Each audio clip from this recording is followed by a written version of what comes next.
also joined, I believe. Gangadhar is also there.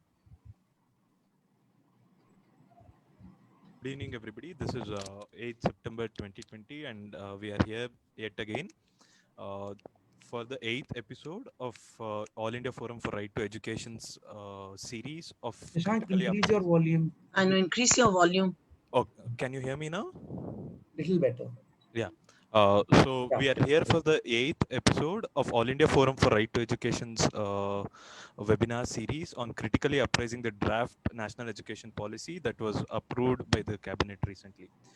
With this regard, today we have with us an eminent speaker in Dr. Niranjana Radhya VP, who is the senior fellow and program head for universalization of equitable quality education program at National Law School of India, Bangalore. More than as good as being an academist, he is also known for his advocacy and activism in the field of education. He has been known as a developmental educationist and has also mentored school development and monitoring committees in Karnataka. He has worked extensively to strengthen the public education system in the country. And he has also written several books and journals, and has also published in journals. One of his seminal works is Universalization of School Education. Uh, with that note, we'll, without taking much time, we'll straight away take forward the seminar to Dr. Niranjana Radhya sir, and post that we'll have a small summary of the same translated into Hindi, post which we can open up the webinar for discussions and comments. In that sense, we request all of you to, whoever is on Zoom, to write your questions on chat, and whoever are viewing us on Facebook Live, you can please drop your comments on our live so that we can take up the questions for the speaker. With that sense, Niranjana Radhya sir. Dr. Niranjan seems to have lost his connection. Oh.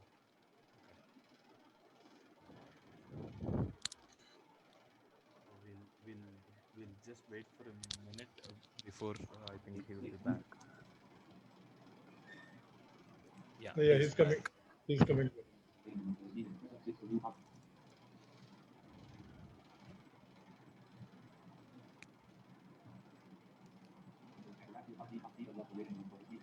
Yeah, there was some connectivity problem.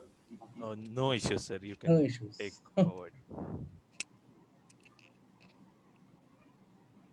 So you can start, I think, in the Niranjan now. Yeah, sure.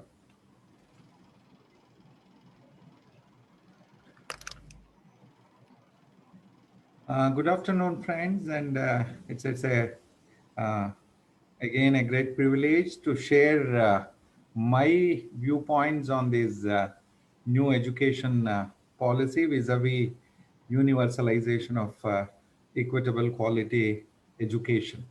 So, am I audible to all? Yeah. Yeah. Okay.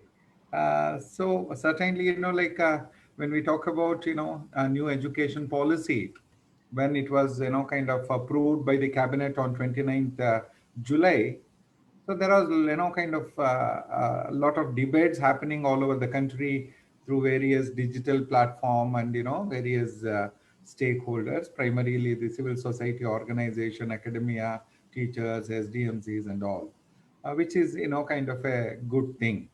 And many people are also kind of writing on this policy to bring out their concerns, particularly to, kind of rise and, flag issues related to their, kind of domain, whether it is school education, higher education, issues like that.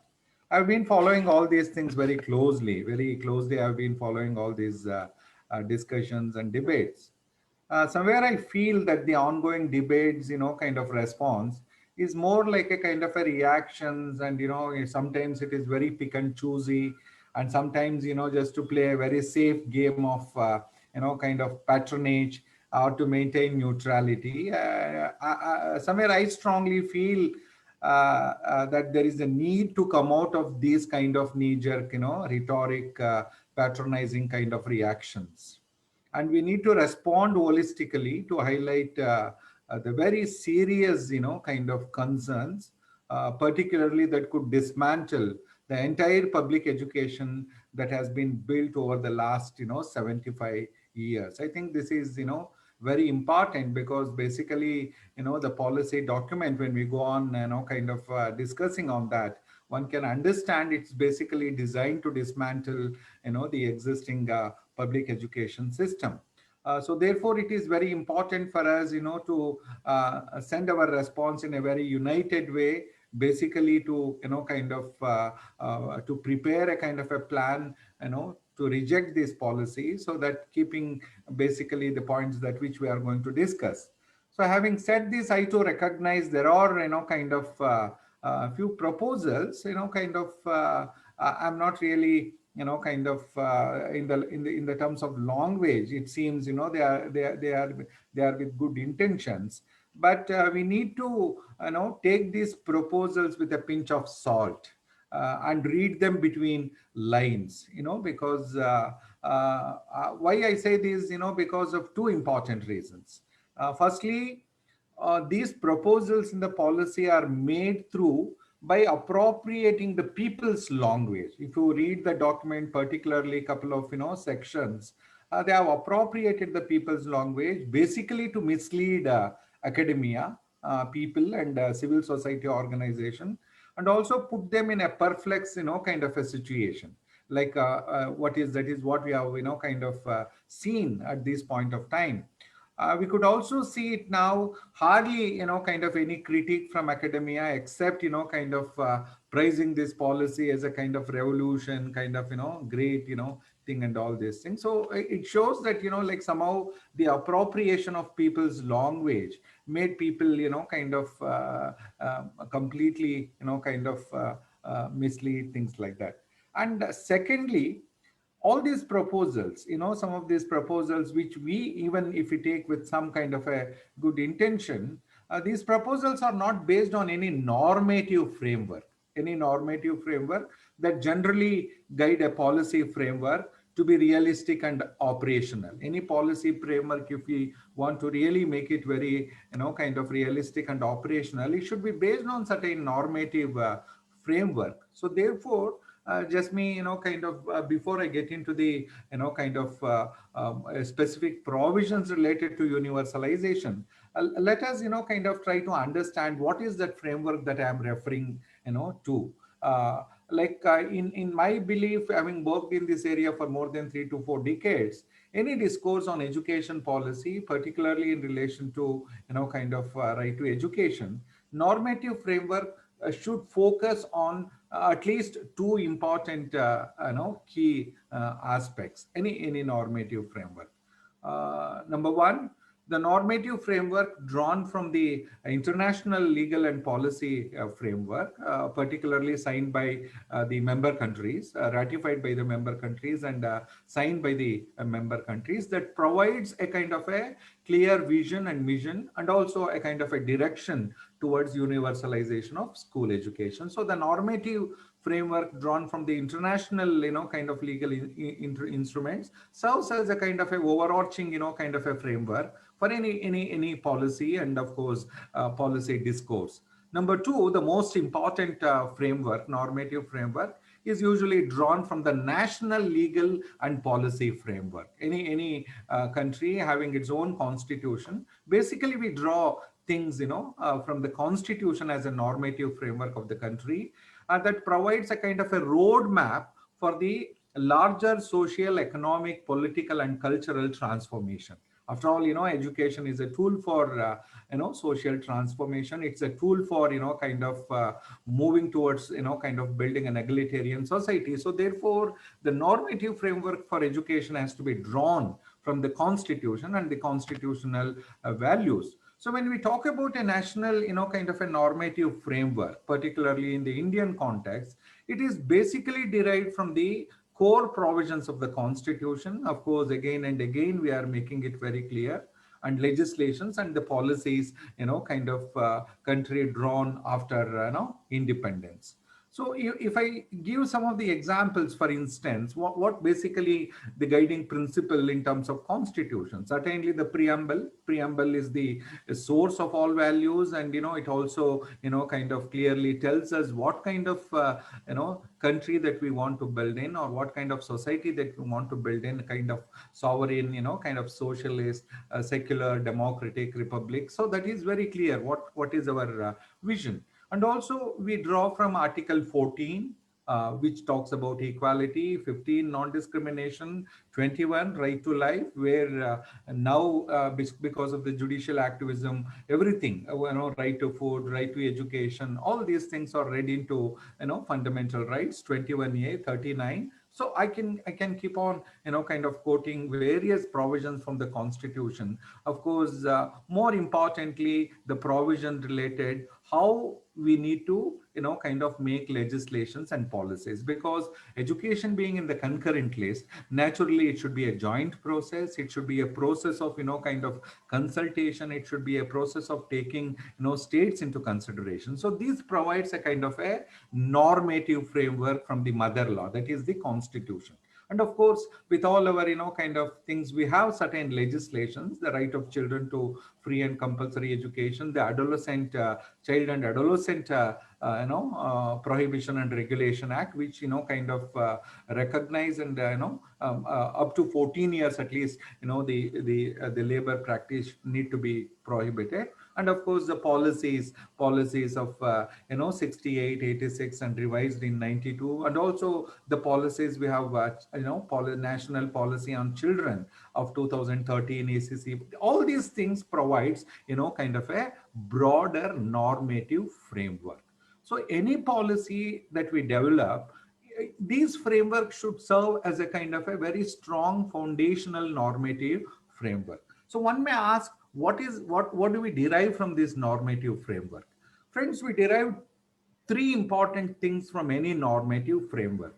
One is this normative framework derived from the Constitution provides for us a kind of a rights-based approach for universalization of school education. It's very important. A rights-based approach for universalization provides a kind of an entitlement. It is not a charity left to the philanthropy. It's a fundamental right. So therefore, we derive the rights-based approach from the Constitution, or from these normative framework. Number two, it provides us a holistic right from birth to 18 years as a continuum. It's not, you cannot really, kind of divide and compartmentalize it and, kind of a thing. It should be seen as a continuum, not only covering just, about the foundational literacy R3 or something like that, but also covering equally the care, protection, nutrition, health, and of course, the good quality educations. So therefore, it is a continuum.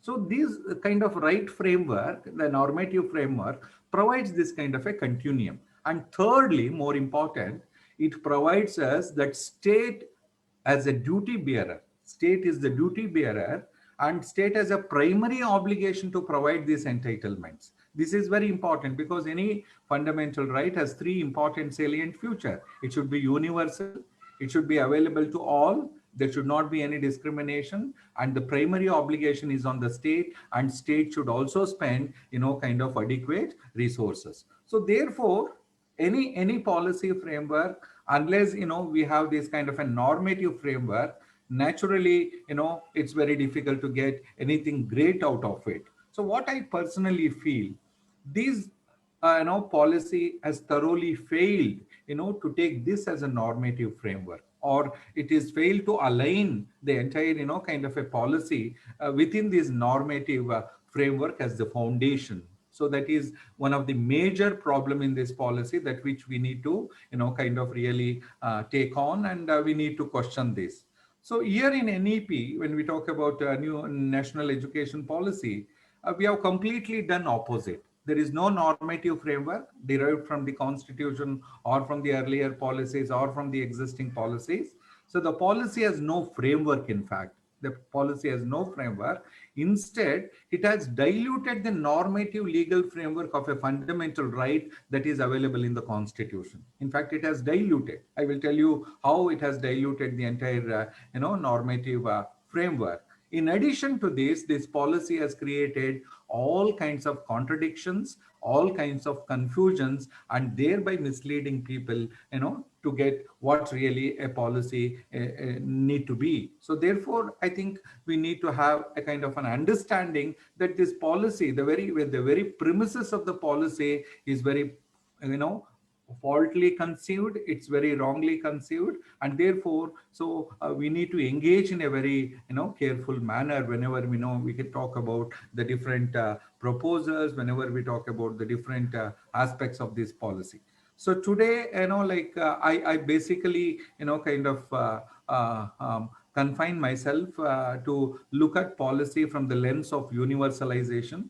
How do we really this policy help us to take forward the process of universalization, which is a kind of a very long standing demand in this country for more than 150 years. So we will basically examine how this national education policy vis-a-vis universalization stand, and where do we want to go from here. Friends, let me just basically to set the context, let us see a couple of statements made in the policy in the beginning itself, which is provides a kind of a vision, a kind of a direction for the policy. The policy says in one of its paragraph, it says, of course, in the beginning itself, the very first sentence, says education is a fundamental for achieving full human potential, developing an equitable and just society, and promoting national development. It starts with this kind of a statement. And also it says that education is a public service, access to quality education should be considered as everybody's, every child's right, and all these things. Look at this statement. This statement is so empty. You are making this statement, even you have nowhere in the policy have recognized and acknowledged that education is a fundamental right in the Constitution. You have not even recognized, you have not even stated that point. You have not even stated in your policy statement that education is a fundamental right, and you are making your statement in a very without any base. So it's a very empty statement. It's a wish. You have not even recognized that this education is a fundamental right in the Constitution. And also we need to understand, particularly if you look at the international instruments, when we emphasize on importance of education as a right, particularly in relation to all other socio-economic and cultural rights. That is basically what we are talking in the preamble of the Constitution. So when we talk about right to education in relation to socio-economic and cultural rights, we always emphasize that the right to education epitomizes and it is indivisibility and interdependence of all other human rights, particularly human rights in relation to all other socio-economic and cultural things. So therefore there is no such a strong statement in the beginning as a foundation that this is what exactly this policy is going to do, is going to give for people. There is no such statement. In a way, very interestingly, the policy quotes SDG, Sustainable Development Goal, as one of the major a foundation. It says that the goal 4 of the SDG says sustainable development, to ensure inclusive and equitable quality education and learning opportunities for all by 2030. It quotes, and in the very next statement it also tells it is such a lofty goal requires the entire education need to be configured. See, the interesting thing for us to know, the Sustainable Development Goal is not a legally binding goal. It's not a legal document. It's not a legally binding goal. So therefore, quoting SDGs doesn't give us any right, doesn't give us any kind of a rights-based framework. It is just only a kind of a program suggested by the UN. It is not a legal right. They have made it very clear in the beginning itself in the SDG. So therefore, say this is basically a kind of a misleading thing. You're not really borrowing anything from the Constitution. You are not talking anything about the constitution, but you are, kind of, telling that the policy envision, to achieve the goal under the sustainable, development goals. But you are not quoting any legally binding provisions in the constitutions like Article 14, which talks about equality, 15, 21, 21A, nothing. So these are basically the, kind of constitutional provisions which provides a kind of a strong, kind of a rights-based approach. But instead, we are, kind of quoting SDGs. I think that itself is a very misleading, and also basically, to say that we are not interested to borrow anything from the constitution.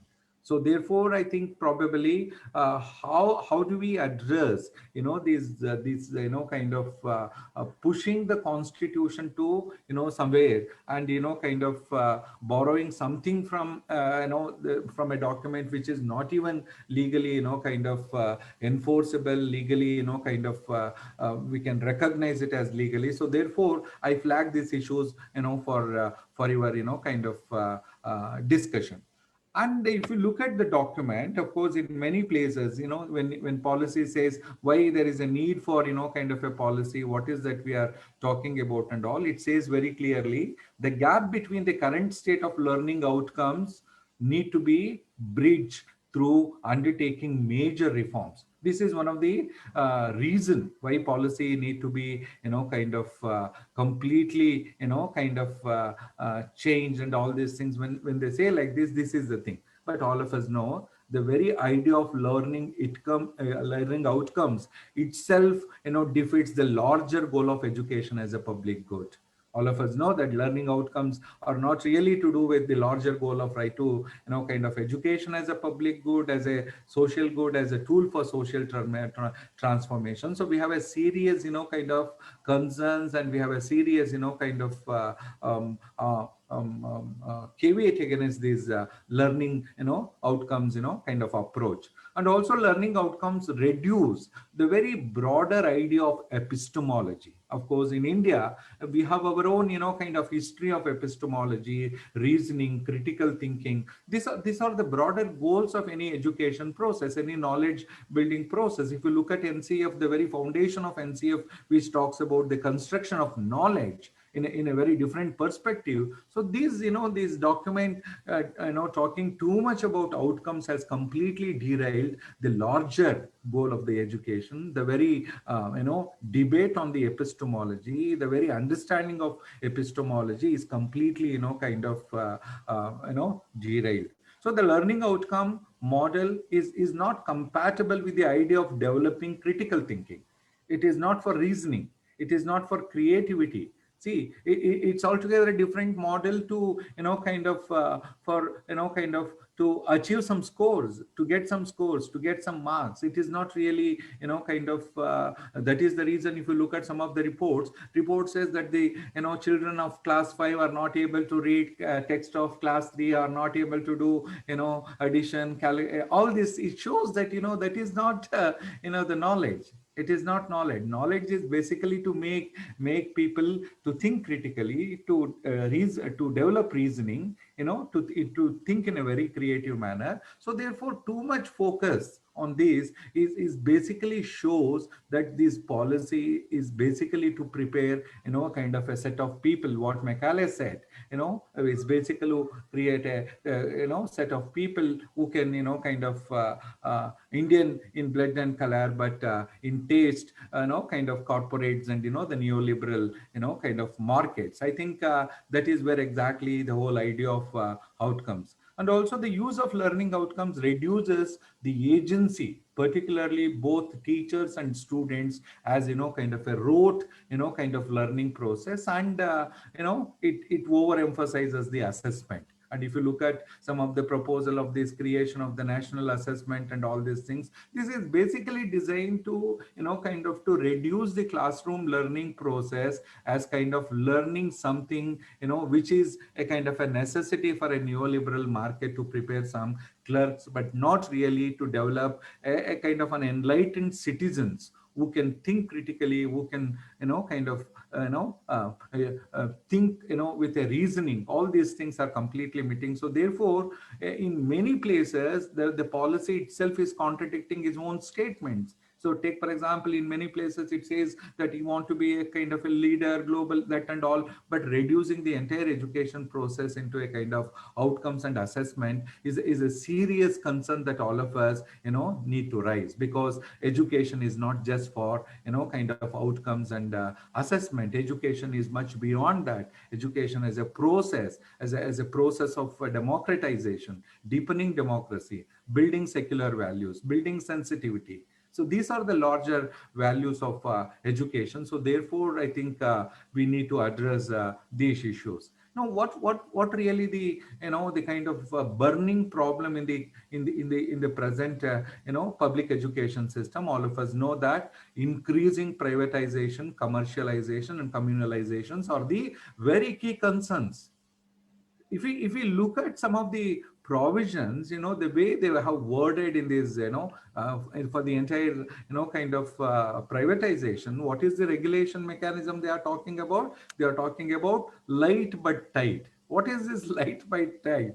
It is, something very ridiculous. The whole, see, today, the entire education has become a market, as open to the market. And we are talking about some $1 trillion, kind of a business, things like that. And absolutely you have no proposal in the policy. How do we really regulate that? How do we really, kind of build a strong public education system that can provide equitable quality education to all children based on, the kind of concrete recommendations of the earlier policies? Particularly, what do we draw from the, Education Commission of 1964? So this is a big cheat. To talk about light but tight is a kind of a cheat for the entire, kind of people who have been asking for a very strong, kind of a mechanism, to address these increasing privatization and commercialization. So therefore, absolutely there is no such a mechanism. Of course, later on you can know that they are talking about earlier all these years they were talking about public-private partnership. Now they have invented a new word called philanthropies, like public philanthropic, kind of partnerships and all these things. So therefore, see, and look at the kind of hypocrisy of this policy document.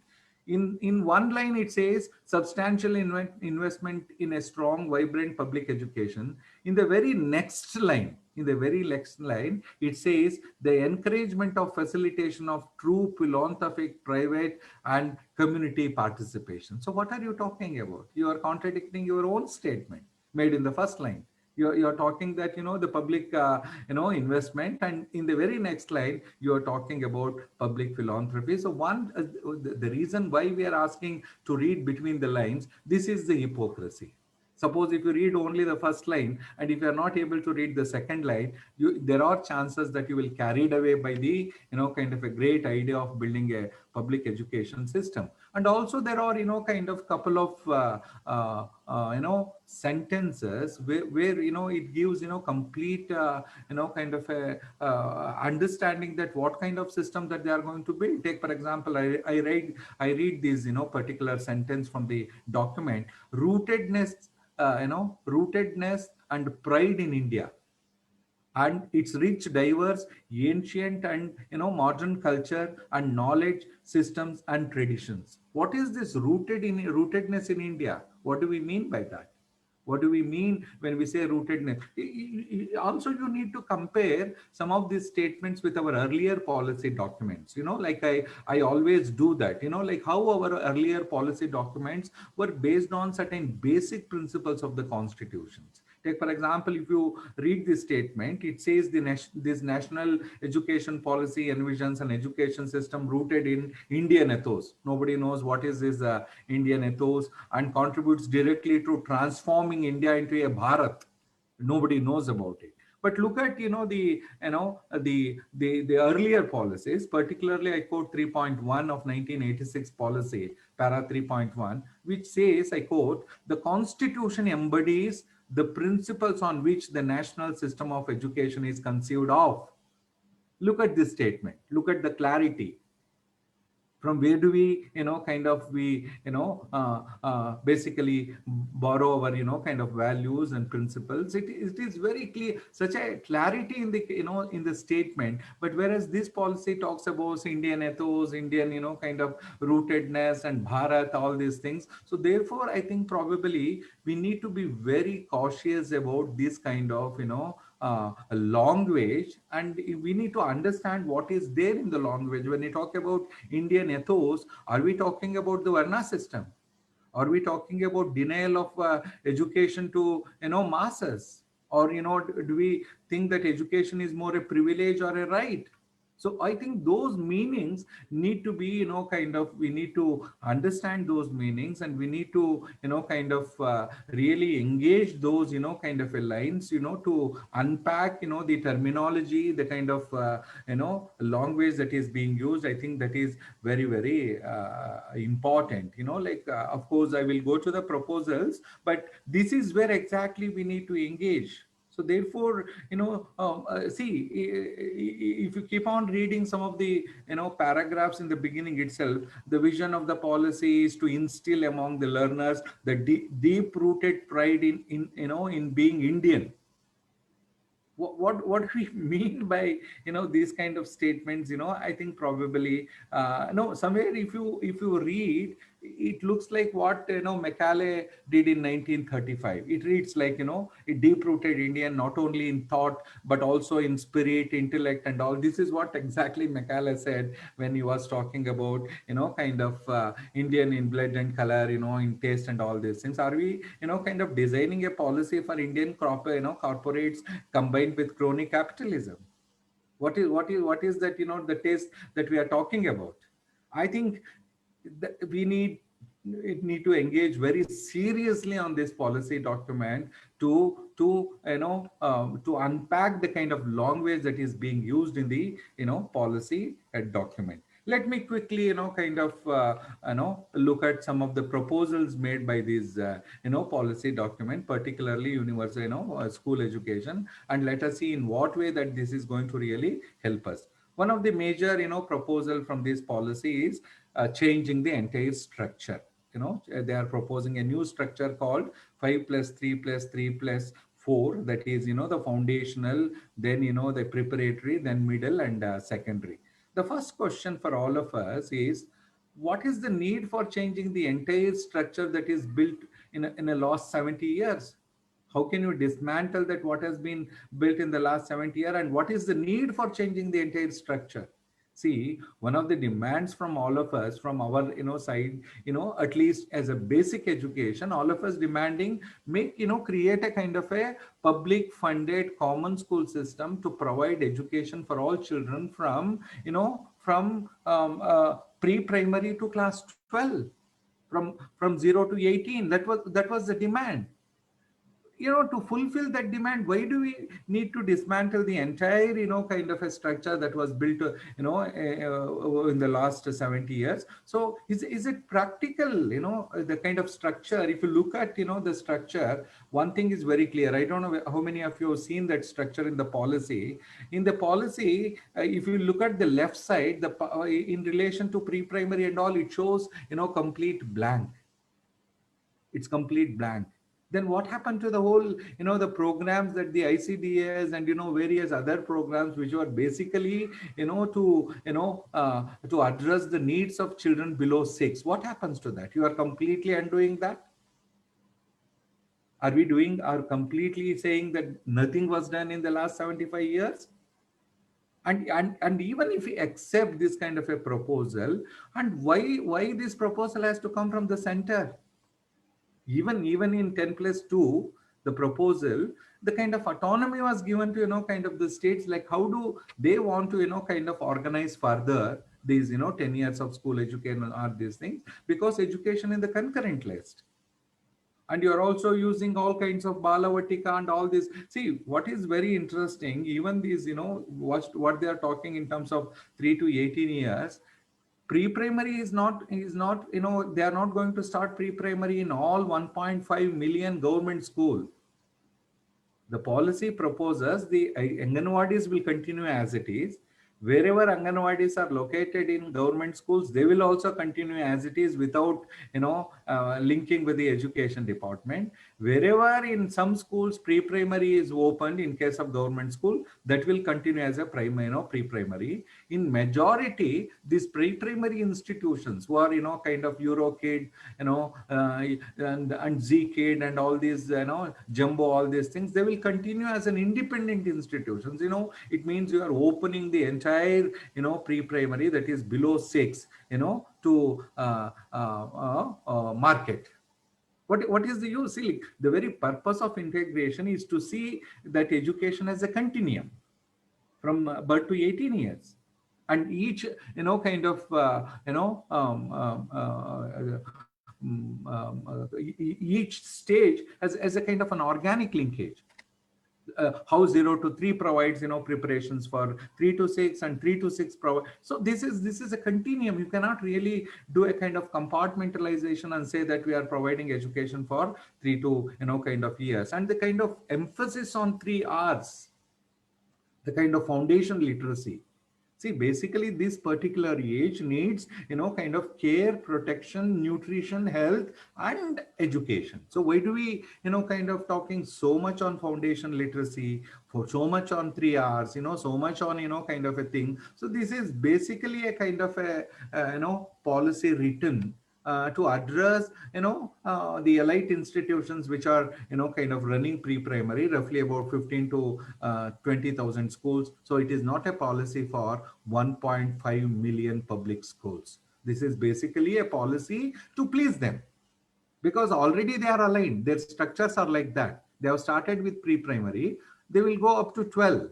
But our structure is kind of, our pre-primary is located with the ICDS, and even in, kind of elementary education, it is again further 5 years of lower primary, then 3 years of upper primary, then 3 years of, these things. And also it is very clear that you have written this policy not for improving 1.5 million schools. It is a policy basically to help 15,000, schools, and to, kind of open the entire thing for them, to market, things like that. So we need to be very, kind of, we need to understand the very proposed structure. What is the reason for that, and what really the, kind of a thing. And this 3 to 18 years is again an exclusion. See, after Unnikrishnan judgment, particularly the policies or the provisions in the directive principles of the state policy need to be read into the fundamental right. So if you read Article 45 into Article 21, it becomes a fundamental right. So it means your structure is only talking about 3 to 18 years, means 0 to 3 is completely outside the purview of your structure. And that is in fact a very foundation. That is the stage where children need a kind of a full support. Look at the malnutrition. Look at the infant, mortality. That is the stage exactly you need to, kind of pitch in, and you have to, kind of make a fundamental right. Your policy should talk about. So therefore, like nothing is, kind of a thing. And see, even to talk about 3 to 18 years, why are you emphasizing so much on,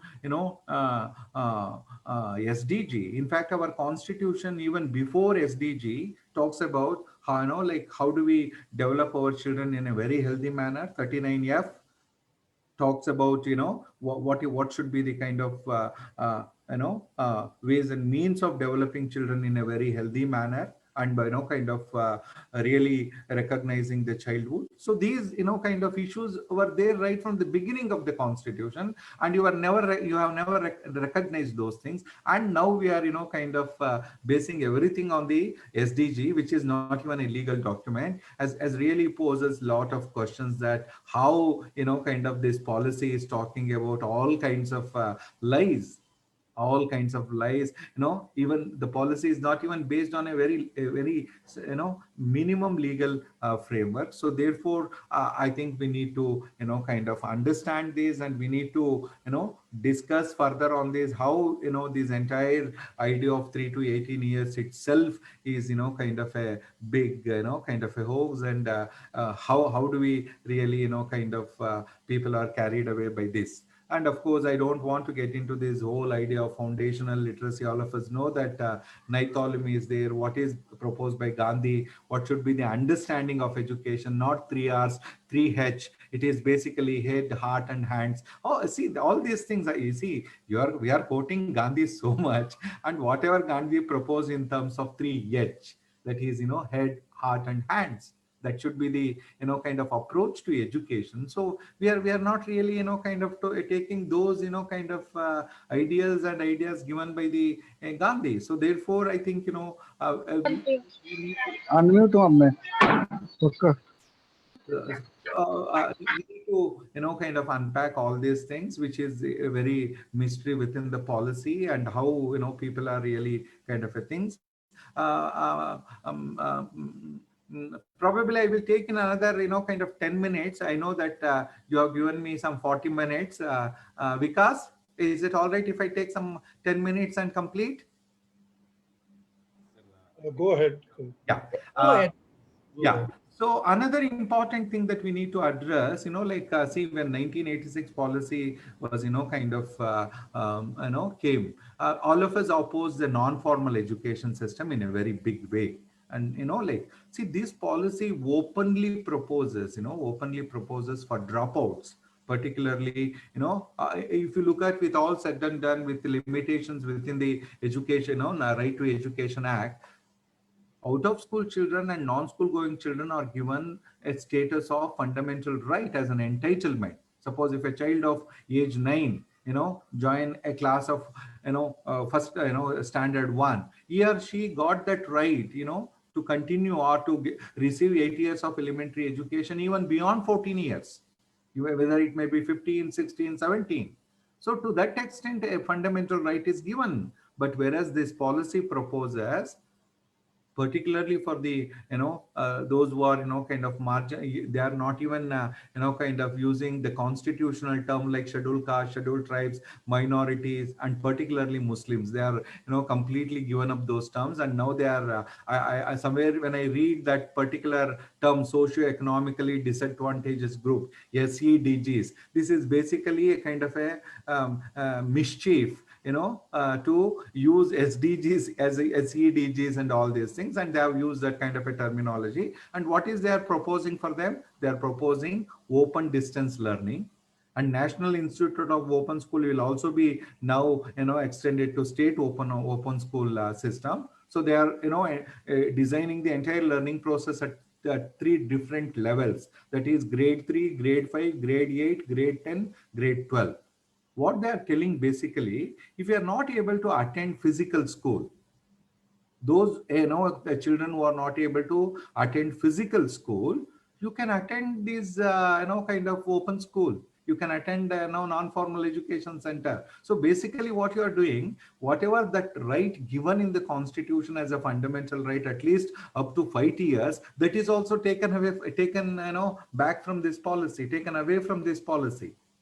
So you are introducing open school right from grade 3, grade 5, grade 8, and you are proposing open distance, kind of learning for them.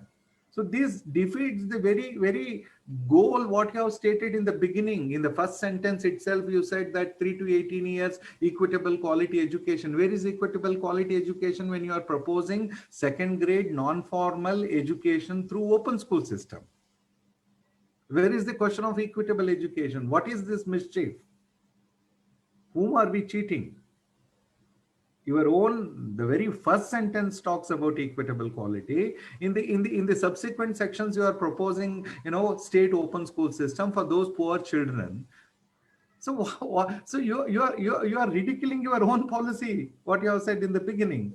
So this is really hypocrisy. This is the hypocrisy that we need to, expose. This is the hypocrisy. Right from grade 3. That is the reason are you kind of completely changing the structure? Because you are changing the structure to push children right from grade 3, after grade 5, after grade 8, 10 and 12. So you are organizing the structure not to include, not to provide equitable quality education through inclusion, but you are excluding. You are excluding, you are designing a very different structure altogether to exclude children at different stages. And who are the children who are excluded? Socially, economically disadvantaged group, the new term that you have coined. And you are hesitating to even use the constitutional term like scheduled caste and scheduled tribes. And of course, you long back you have stopped using minorities, particularly Muslims. Okay, so I think this is a very, don't we feel that this is a clear agenda basically to take us back 150, 200 years where education was completely denied to a particular section of the society? And this is the modern way of denying education. And you are proposing the open school system. So therefore, this entire idea of open distance learning and state open school, national open school is basically a kind of an attempt to take away the fundamental right which we have been asking All India Forum for Right to Educate, or we have been asking for a fundamental right in a neighborhood school for equitable quality education through state funded. So this whole idea of state-funded national system of education is completely diluted. Forget, of course, they have nowhere in the policy document they have used the common school system or neighborhood school system, whatever. It's a major departure from the earlier kind of a policies. But in that place they are proposing kind of a open school system. And look at the urgency of preparing the national curriculum framework. In 2021, they are preparing the national curriculum framework. And the framework which we have prepared in 2005, we have not even internalized so far. The whole idea of construction of knowledge, and the one which was prepared by nearly 26, 28 working groups. No, the very idea of transforming education through transformative constitution, and the kind of curriculum that what we are talking about is completely on a different thing. And all of us know that what is the value system that they are talking. I don't know whether you have seriously observed, in many places constitution got reduced to third place. First they will mention ethics, then values, then constitution values. So in a very cleverly, they have pushed the constitution to the third place. So constitution is not important for us. So the kind of ethical values and moral values, we know what are those ethical and moral values. So therefore, friends, it's very important for us to understand all these things. Otherwise, I think probably our response to this, kind of policy remains only at the reactions, and just, kind of a knee-jerk reactions. I think we need to understand these, kind of every word that is being used in the policy, and we need to understand the kind of implications of that language and what really they are, kind of planning to do in terms of subverting the constitution, in terms of completely, kind of undoing whatever that has been done in the last 70 years. I think those issues, I think we need to understand. Medium of education, already many issues have been discussed in the same forum. Many experts spoke about how the entire idea of medium of education up to class 5, preferably to class 8, and all these things. So just to kind of conclude, of course there are many things that I could share, but just to kind of conclude with some of these very fundamental questions. I believe, because in a very simple language, if we want to go to people, we have to ask these fundamental questions. Whether this policy really kind of address the basic kind of burning problems that what the Indian education system is passing through. Whether it is in terms of inequality, it is in terms of segregation, discrimination, privatization, communalization, commercialization. So therefore, I think probably we need to ask a couple of very important questions. The first question that we need to ask about this policy: does this policy's vision and mission and whatever the direction that they are talking about, whether it adhere to the core principles and values of the Constitution as a guiding principle and cornerstone for building a national system of education to operationalize those principles to build a sovereign, socialist, secular, and democratic republic? We need to ask this question. Whether this policy takes this as a kind of a guiding principle, whether this is the foundation of this policy, we need to ask those who have framed this policy. They need to, kind of answer all these questions. We have to call them for a public, kind of a dialogue now. We have to call them for a public forum. There is no more, these discussions can happen within the four walls. So we have to call them for a public, let them prove that this policy in what way really going to take us. Number two, does it really analyze the current social, political, and cultural context of education as a powerful, kind of a tool for transforming the entire society using our transformative constitution? All of us know ours is a very wonderful constitution as a product of the freedom struggle. It is a transformative constitution, which kind of has many things for, kind of which can bring a transformational value in the society. So whether those kind of things have been analyzed in the present context, whether it is kind of dividing the masses, kind of hatredness, and kind of bringing divide in the name of religion, caste, all these things. So we need to ask this fundamental question. Then the third important questions that we need to ask: does this policy proposes any measure, any simple measure to stop weakening, closing, and merging of government school, which is happening on daily basis, and thereby at least adhering to raise the standards of these government schools on par with the Kendriya Vidyalayas as a first step towards moving towards neighborhood common school system? Does this policy propose any concrete measures in that? If you look at entire the school complex and all these things, this is basically a design to close schools in lakhs. So far we have closed only in thousands. So this policy will give kind of will open up school closure in lakhs, in the name of they have already proposed 23 to 24% of the schools which they have proposed is basically a kind of a proposal for closure.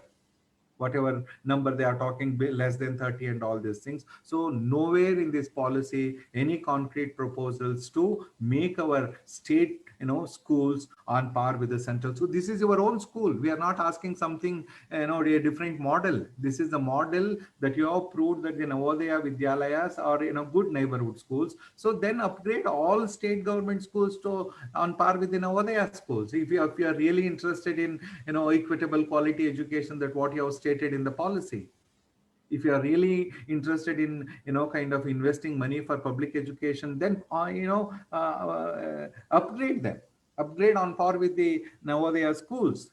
Number 4, does this policy in principle subscribe and adopt a policy norm to recommend that everyone receiving money or benefit from the state government should send their children to neighborhood school as recommended by Allahabad High Court? It's kind of a very important step towards kind of really bringing back the kind of the glorious past of the government school. All of us know in 60s and 70s up to 80s, government school by default was a common school system. All of us have studied in government schools, and we are happy to kind of say that we are products of government schools, because for government school, for us the government school is the cradle of the constitution. That is how we learned our tolerance, cooperation, fraternity, brotherhood, sitting together beyond caste, creed, and these are the values in public school. So is there any proposal? Are you, the policy proposing anything for that? No. Then the sixth one, does this policy propose any concrete measures to combat the increasing privatization, commercialization of education? As I kind of already mentioned, it talks about light but tight. It talks about philanthropy. I don't know what is this. This philanthropy is a new kind of word that is being used. I don't know where the kind of public philanthropic partnership In what way it's going to strengthen public education, I don't know, but exactly there is no proposal to combat, privatizations. Friends, I conclude with what Mahatma Gandhi has given. Gandhi has given a wonderful, talisman, for the policy makers. He has very clearly, kind of said that whenever you make a policy, just you remember this, kind of talisman. I quote and I conclude. Gandhi says, I quote, I will give you a talisman. Whenever you are in doubt or when the self becomes too much with you, apply the following test. Recall the face of the poorest and the weakest man whom you may have seen, and ask yourself if the step that you contemplate is going to be of any use to him, any use to him. Will he gain anything by it? Will it restore him destiny? In other words, will it lead to Swaraj for the hungry and spiritually starving millions? Then you will find your doubts and yourself melt. This could have been, the kind of guiding principle to formulate the policy. Whether, we are finding solution to the millions of children who are, aspiring for equitable quality education through the public, system. Do we have any concrete proposal to strengthen that? Any concrete proposal to build a national system of education based on, the recommendation of the commission, through state funded neighborhood common school system. So therefore, friends, what I personally feel, this is completely a kind of policy for neoliberals, for kind of to promote the crony capitalism further, to promote kind of to open up market further for privatization of education. So therefore, this whole idea of one nation and one education policy need to be kind of addressed in a very serious manner, and we need to reject this.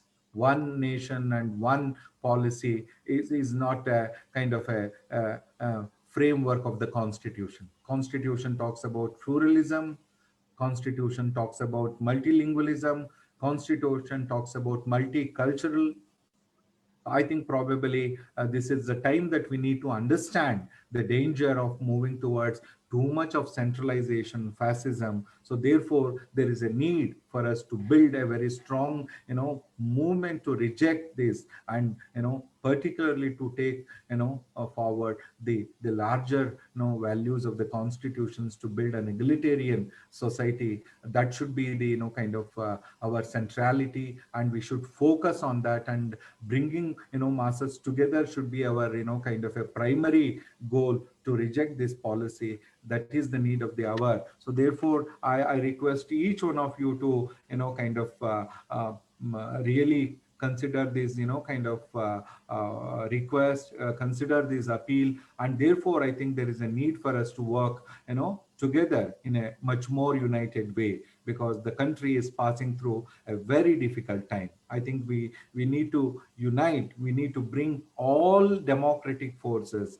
all forces who believe in the Indian Constitution, who believe in the values, embedded in the Indian constitutions. Otherwise, we may lose, the constitution in the next couple of years. I personally believe this is all just preparation of the ground to support the constitution. So therefore, we need to be very cautious, and let us work together, to defeat all kinds of, forces, those who are, spreading all kinds of hatredness, communalism, and who are heading towards fascism. Thank you very much for this great opportunity, and let us work together. Thank you.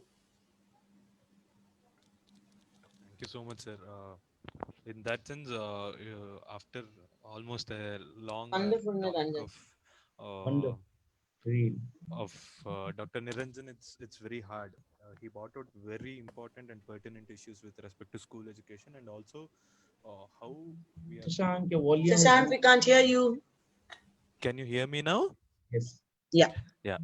So I was just stating thanks to Niranjana Radya sir, and also the points that he brought out is very, very important, given that we are tending to move away from the constitutional values that he was actually speaking around and elaborated with. if Ramurthy sir can help us translate it for our viewers into Hindi, we can probably take 10 minutes for that. या सभी को लाल सलाम और जिंदाबाद। मुझे थोड़ा बता दीजिए अगर 10 मिनट हो जाए शशांक जी, क्योंकि मैं भी इसमें काफी खोया हुआ था और काफी सारी चीजें मैंने समझने की कोशिश की और बीच में मेरा ऑडियो भी थोड़ा लॉस हो रहा था। और कुछ महत्वपूर्ण छूटा हो तो बाकी साथी बाद में उसमें जोड़ देंगे। मुख्य रूप से निरंजन आराध्या जी के बारे में जैसा उनके परिचय में बताया गया, जो हमें जानना जरूरी है कि वो एक सार्वभौमिक शिक्षा के कार्यकर्ता हैं। उस पर उन्होंने पिछले 4 दशकों में बहुत ही महत्वपूर्ण काम किया है और न केवल एक अकादमिशियन की हैसियत से बल्कि एक कार्यकर्ता एक्टिविस्ट के रूप में भी उन्होंने कार्य किया है। इसलिए उनके जो कुछ ऑब्जर्वेशन है, अवलोकन है या उनकी जो टिप्पणियां हमें उस सेंस में एक यूनिवर्सलाइजेशन सार्वभौमिक शिक्षा के विद्वान या एकेडमिशियन के रूप में उसको समझना चाहिए और एक्टिविस्ट के रूप में भी समझना चाहिए। और उन्होंने 3-4 चीजें जो बड़ी महत्वपूर्ण कही, जिनको मतलब सारांश के रूप में मुझे लगता है हमने देखना चाहिए। पहली बात तो उन्होंने ये कहने की कोशिश की कि जब हम इस नई शिक्षा की नीति के बारे में कहीं भी चर्चा करते हैं, उसका विवेचना करते हैं, तो हमें इसके बनाने वालों से कुछ मूल सवाल पूछने चाहिए। पहला सवाल तो ये पूछना चाहिए कि जो भारतीय संविधान की उद्देशिका में दिए गए सिद्धांत है, प्रभुत्व संपन्न, समाजवादी, लोकतांत्रिक, धर्मनिरपेक्ष या पंथ निरपेक्ष गणराज्य, और उसके बाद फिर जिस तरह की स्वतंत्रता, न्याय आदि की जो परिकल्पना है, क्या ये नीति इन सिद्धांतों के अनुसार है? क्या नीति ये जो है इन जो संविधान सम्मत मूल सिद्धांत हैं उनके अनुसार बनाई गई है या नहीं बनाई गई है? तो सबसे पहले तो ये सवाल हमको उनसे पूछना चाहिए। दूसरा बड़ा सवाल इस संदर्भ में ये बनता है कि इस नीति का जो मुख्य रूप से शिक्षा का लक्ष्य समाज को रूपांतरित करना होता है, और हमारा संविधान, निरंजन जी ने कहा कि बहुत ही रूपांतरकारी दस्तावेज है। तो क्या ये जो इस शिक्षा नीति में जो परिकल्पना है, इसमें क्या शिक्षा का जो हमारी समाज का सामाजिक, सांस्कृतिक, आर्थिक संदर्भ है, उसका कुछ विश्लेषण किया गया है या नहीं किया गया है? जो नदारत लगता है इसमें किसी तरह का इस तरह का विश्लेषण नहीं किया गया है। तीसरा जो बड़ा सवाल है वो ये पूछना चाहिए हमें कि क्या ये शिक्षा नीति मुख्य रूप से सरकारी राज्य वित्त पोषित स्कूलों को कमजोर करने के लिए बनाई जा रही है, उनको मजबूत करने के लिए बनाई जा रही है? और मूल रूप से अगर आप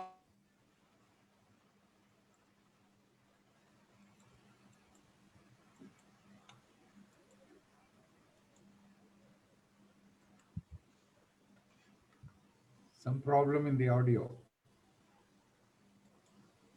Yeah, Ramurthy sir.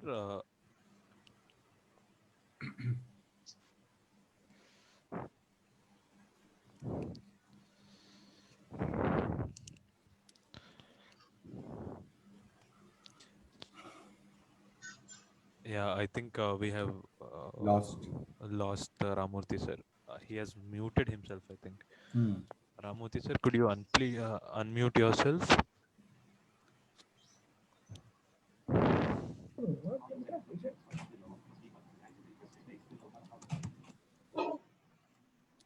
जुड़ पा रहे हो? Is he able to connect again? I don't think so, sir. Okay. Is Diksha there? Diksha is he also doing? Diksha has not joined in for the day. Diksha isn't there? No. Okay.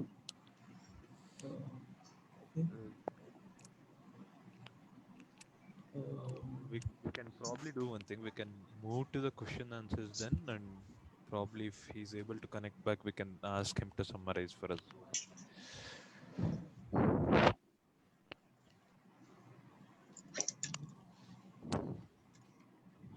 Okay. Okay. I think we can begin. Hello. Yeah. Hello. Yes. हाँ We can. Hello. आ रही है आवाज मेरी? आ रही है actually आज net की थोड़ी प्रॉब्लम है, आप मुझे बता दीजिए, आपकी सुन के ही मुझे समझ में आया नहीं आ रही है, आप लोगों ने जब उस पर बात की। अब बोलिए, तो अब आप- क्या मैं शुरू से बोल रहा हूँ समझ में, या कुछ बात हो नहीं, पाई नहीं, थी, नहीं, आप नहीं। बता सकते? हाँ Actually, Hello. you could start from where you had left off, sir. I think we okay, right right right. तो मुख्य रूप से मैं ये कहने की कोशिश कर रहा था कि निरंजन आराध्या जी ने कुछ सवालों के साथ ये जो है इसको जब कंक्लूड किया, तो वो मुख्य सवाल हैं जो उन्होंने कहा कि ये पूछने चाहिए, जिनका मैंने जिक्र किया। मसलन क्या ये संविधान सम्मत है, मसलन क्या इसमें भारतीय समाज और संस्कृति के संदर्भ का विश्लेषण है, क्या ये शिक्षा नीति भारतीय स्कूल व्यवस्था को कमजोर करने के लिए बनाई गई है या उसे मजबूत करने के लिए बनाई गई है।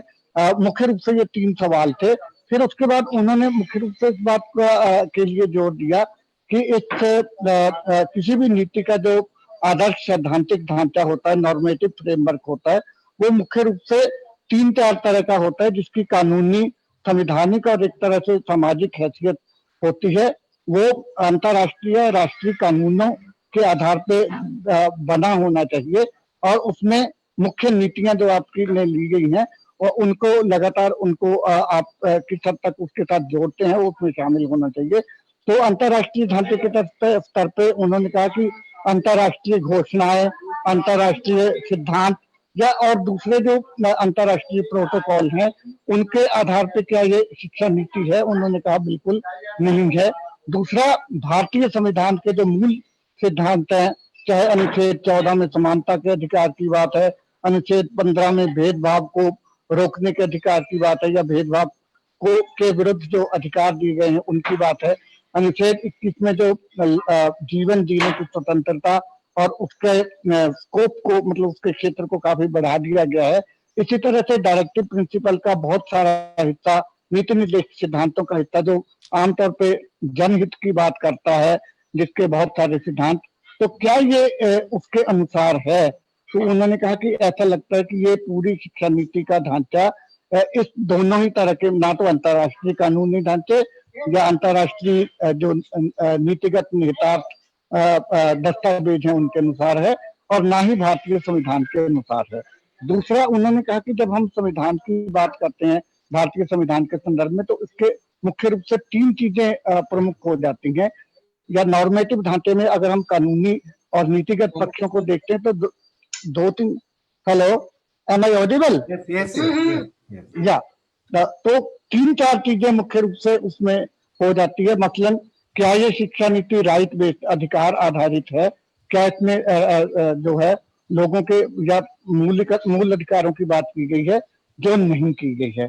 दूसरा, क्या इसमें सीधे सीधे बिना किसी इस बात किंतु परंतु या कोई और दीवार खड़े किए गए 3 से 18 साल तक का जो शिक्षा का मूल अधिकार जिसकी कल्पना की जा रही थी, जो हमें पहले ही बहुत ही सीमित रूप से मिला, क्या उसको ये सुधारते हुए आगे बढ़ाता है? तो उत्तर है नहीं बढ़ाता ये, बल्कि जो एक तरह से हम कहें कि टूटे फूटे रूप में हमने शिक्षा का अधिकार हासिल किया भी था, उसको भी और कमजोर करता है और अंत में उसको डाइल्यूट करने की पूरी प्रक्रिया की तरफ जाता है।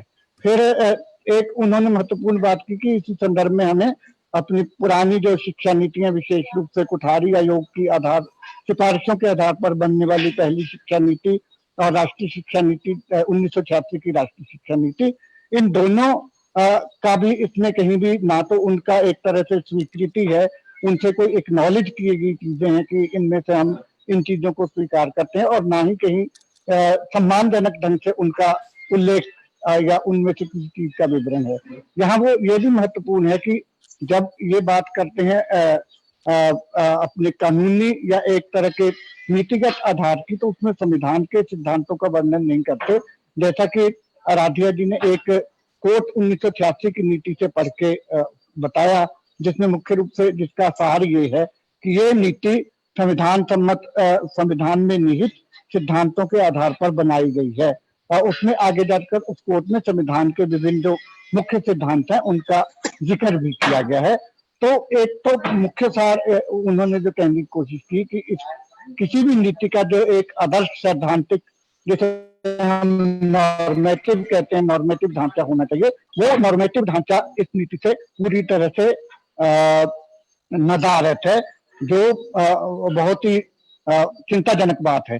फिर उसके बाद उन्होंने नीति के कुछ प्रस्तावों का जिक्र किया, खासतौर पे ढांचे के बारे में उन्होंने कुछ विस्तार से बात की और ये कहा कि जो ढांचे में बदलाव किए गए हैं, जिनको हम जानते हैं 5+3+3+4, तो इसमें कहीं भी इसका जिक्र करते हुए इसकी आवश्यकता के ऊपर जोर, मतलब इसकी आवश्यकता का स्पष्टीकरण नहीं किया गया है कि इस ढांचे में हमें बदलाव की क्या जरूरत थी, क्यों ये ढांचा हम बदलना चाहते थे।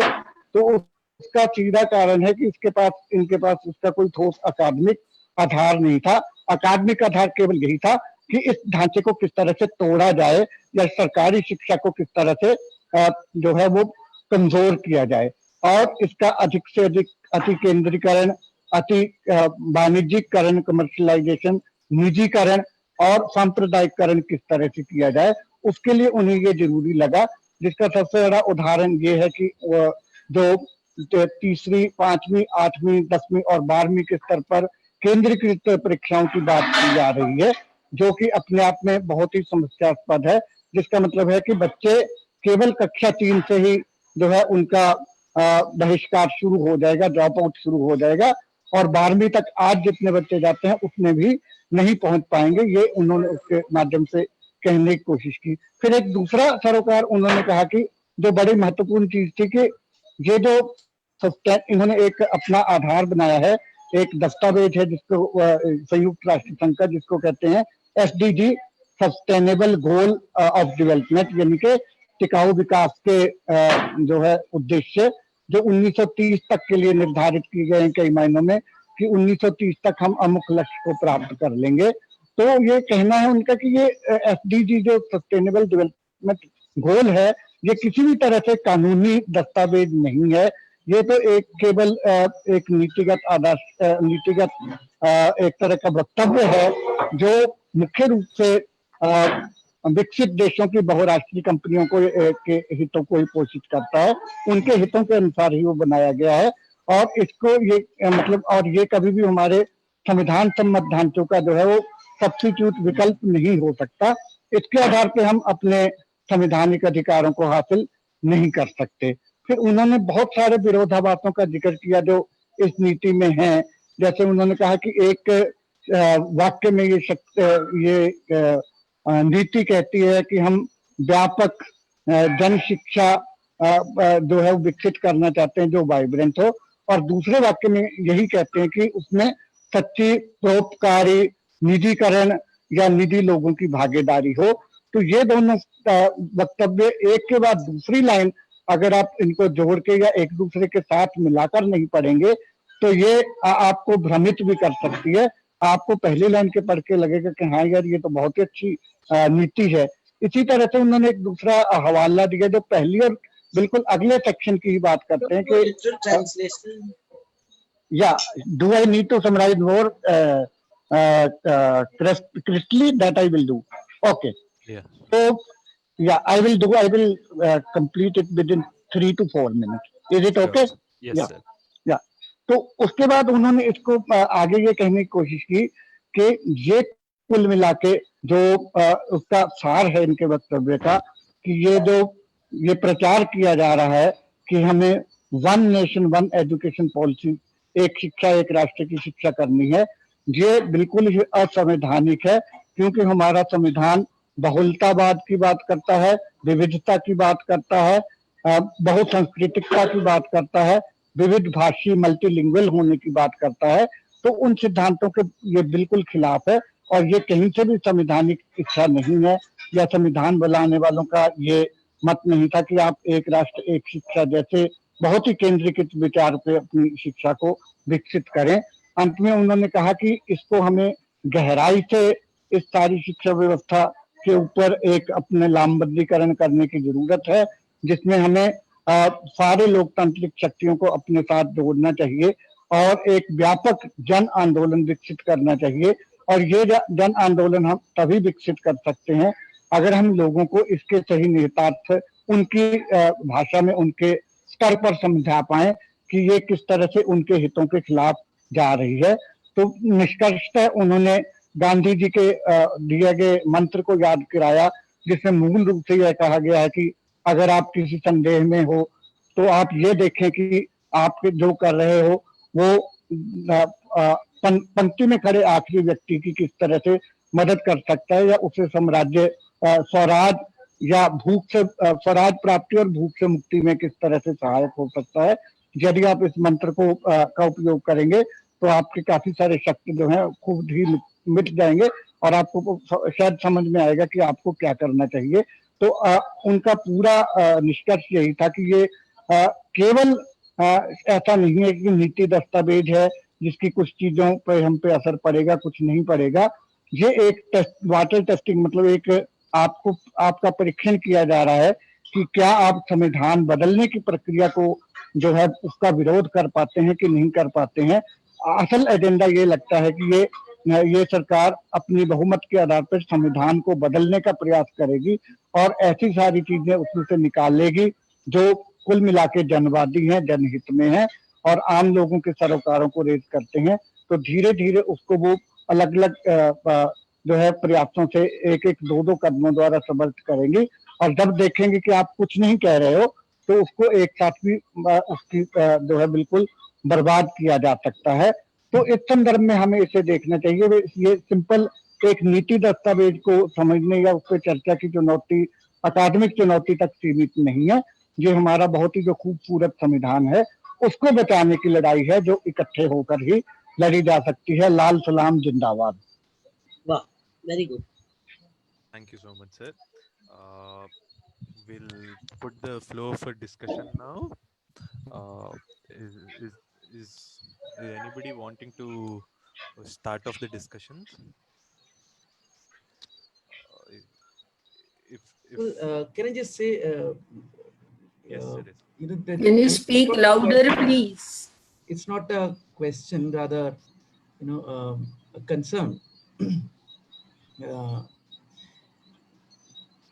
Vikas, louder, please. We can't hear you. Oh.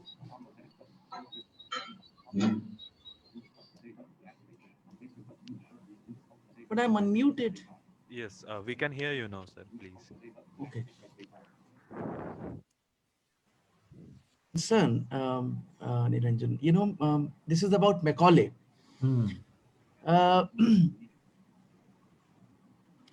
It is, of course, a different matter, though not completely irrelevant either, that what is exactly the responsibility of Macaulay. That is a question, you know, in which historians are interested. There's a lot of debate going on, which suggests that, you know, what was exactly for which actually Macaulay became so, you know, ill-famous or whatever. But I'm not going into that. But of course, that debate suggests that, you know, I mean, there are certain reasons why, you know, more than what he could have done, you know, credited to him. Right? I mean, in fact, that minute was almost cancelled by the government. So, but that's a separate story. What is happening now? The appropriation of Macaulay is, and Professor Ganesh Devi also in one way rather reflected on it. See, they are portraying that, you know, we have a system of education which is completely the product of the colonialism. Fine? It is unchanged, it is still that, and BJP is, you know, decolonizing it. Fine, and therefore the villain of Macaulay is again reified, you know, दोबारा जीवित कर दिया गया है एक तरह से. Fine. So I think today, this is my feeling, you know, there is a greater alertness required when we refer to Macaulay, because you did not refer to Macaulay simply as someone who is bringing, you know, English to India. I mean, your take was much more comprehensive. So I was really thinking that this is an alertness of the same kind. When you talk about Gandhi, I think you did the right political job, you know, of reminding them what is actually Gandhi's talisman, you know. But in Macaulay, they are really doing this mischievous thing. So that is one observation that I had. And one other thing that I was really thinking, it's such a coincidence that I sent something which is still in the press, and I concluded like you, again with Gandhi's talisman. It's such a, So it means, like, yes, like all of us coming together because of the common, kind of values that we cherish and share. really thanks for exposing the cheat of this policy. Really, thanks a lot. Thank you. Thank you. Thank you.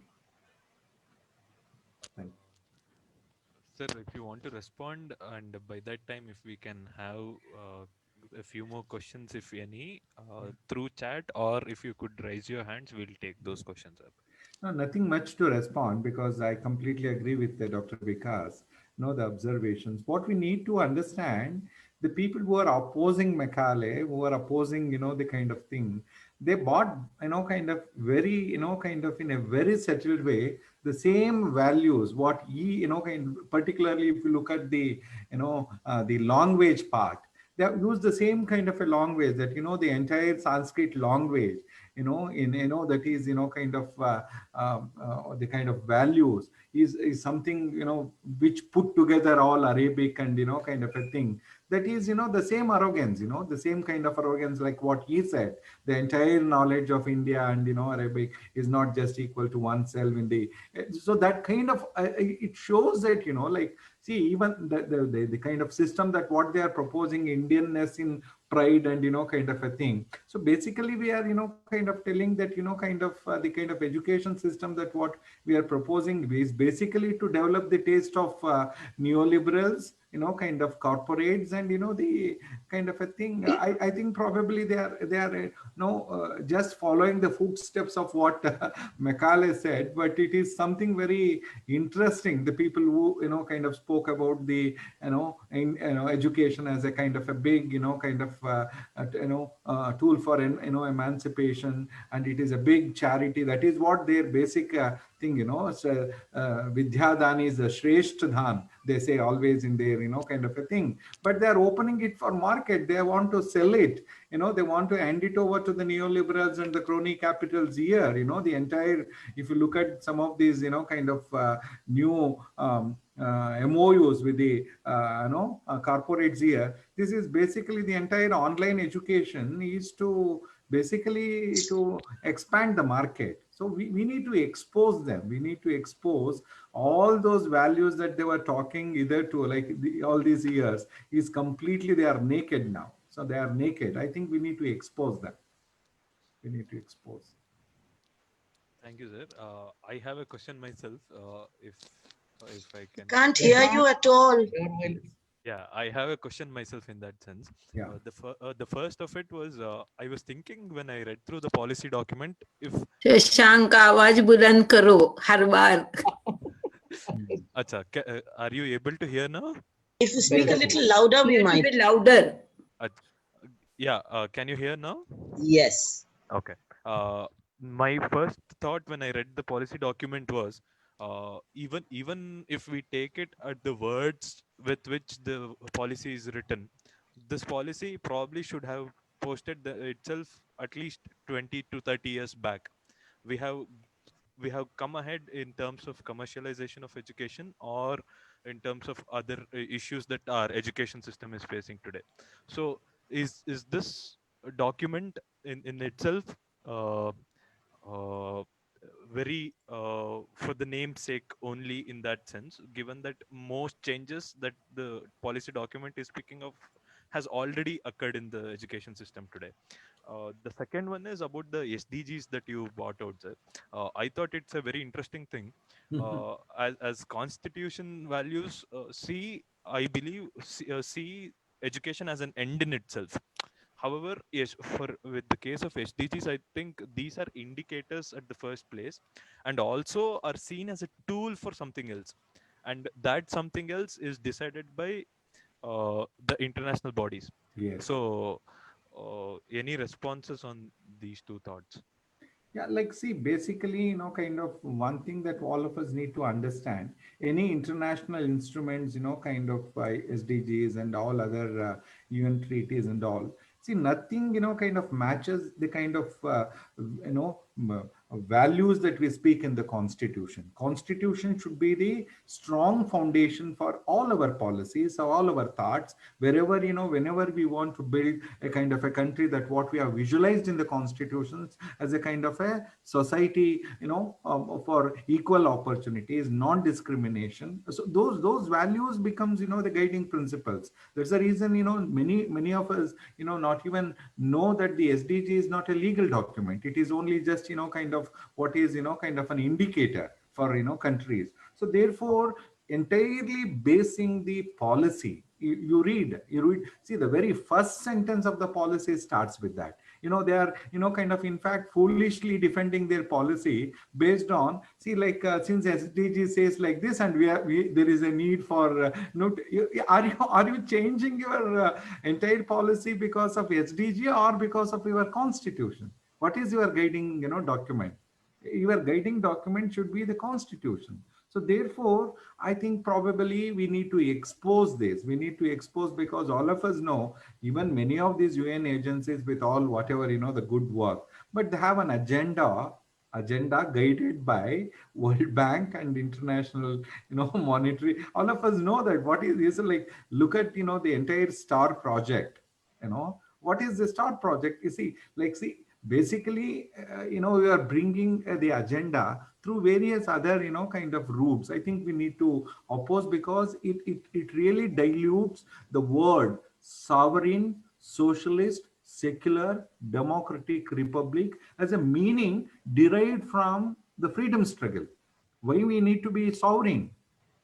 No, because we have experienced that kind of a thing, when we were under the British rule. So therefore we talk about sovereignty. So therefore, I think we need to understand this entire, thing from a constitutional perspective. That's the reason, again and again, my focus is our constitution is one of the best transformative constitution. We have everything in our constitution.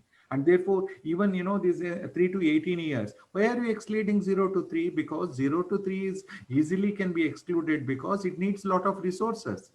The moment you talk about health, education, nutrition for this children, for the children below, because you have to spend a lot. So therefore, the easy thing is talk only about pre-primary education. You don't talk about all other entitlements of these children. So that we need to be very cautious about it, very cautious about all these things. Otherwise, there is a danger that, like the kind of language, very, glossy language used in the kind of a thing will really make us, kind of completely, mislead. And, there is a larger, even see the teacher organizations.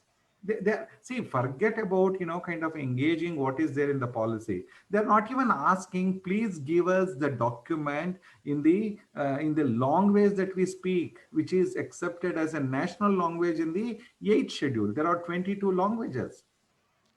And you have not even translated this policy in those languages.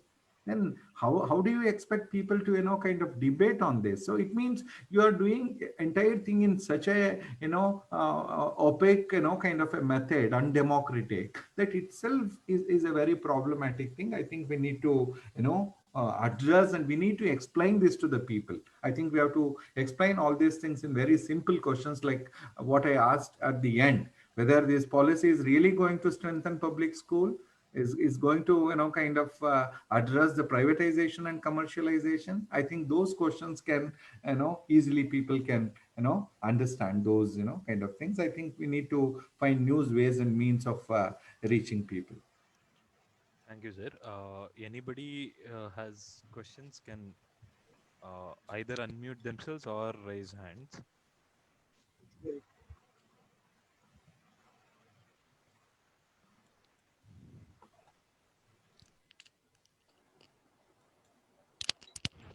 Before that, a lot of comments when you were speaking have already flown in, sir, telling that this lecture was an insightful one.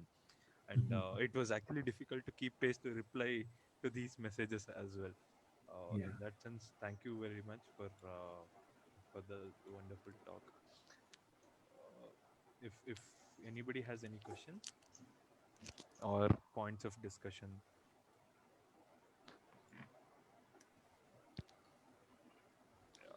I don't think that there's anything Yeah, you more. can conclude. So I'll ask Jagmohan sir if he could help us conclude the webinar today. Thank you. I think a great thanks to Dr. Naranjan Radhapya for making it very clear. And the only point that is occurring to me is that Constitution provides an objective visuality on the rights and the process of doing it, but they use subjective one, which are unclassified, and the yesterday's remarks of the Prime Minister need to be also seen. He say it is not government policy, it is a public policy adopted by public. So public will take care of it. So what does it all mean? Is that government will have only the structural inputs into it, and the rest of things will be left to the public and their friends in philanthropy. So I think this is a very interesting, and particularly the where Professor Niranjan virtually brought us to is how to take it to the masses, how to make them participant in it. It is not only matter of teachers or students, it is also for the future of this generation. And they are trying to uh, take away the roots of whole process. And it is very rightly that all those values which have come into the constitution have been really fought for every part of it. We know we can iterate that even fundamental rights was brought in Karachi Congress because Bhagat Singh had the similar type of comment on when the complete independence resolution was passed. He said, what do you mean by complete independence for a common man? Give him that idea. Otherwise, Ram Raj will again be a kind of subjective thing. You may interpret the way you like it, and that brought the fundamental rights as a and which is now adopted in the constitution. And all those values are very right, and we have to take it. I have a really heartful thanks to Dr. Niranjan Aradhya for giving us this foresight and take it further to the public. So thank you very much, Dr. Naranjan, Thank and you. all Thank you. the members which are there. Thank you. Thank you very much. We'll work Thank you, together. sir. Yeah. Before we conclude, I'll request everybody to share the videos with as many people as we can so that we can take the issues